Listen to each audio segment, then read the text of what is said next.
자, 도인들도 자기들 금토리 공격입니다. 매니저슨 도인들이잖아. 자, 이제 비대면 스포츠팅. Монгол улсад архивын байгууллага үүсч өгсөн 91 дэх жилийн өдрийн мэнд нийслэл архивын салбар үүссэний 60 жилийн мэндийг нийт архивчдад хүргье.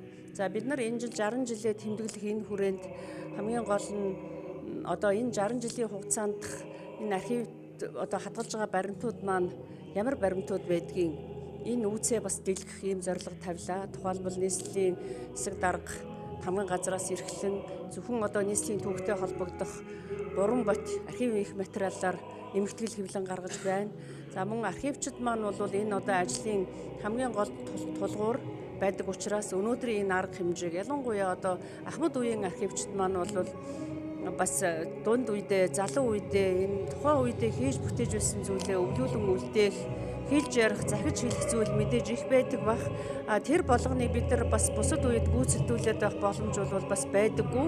Тэгээ архив маань бол миний ойлголтоор үйл ажиллагаа нь чиг үүрэг нь ерөнхийдөө одоо энэ нийгэмнээс тавьж байгаа бас хэрэгцээ шаардлагач гэсэн шин шатанд гарахыг шаардж байгаа.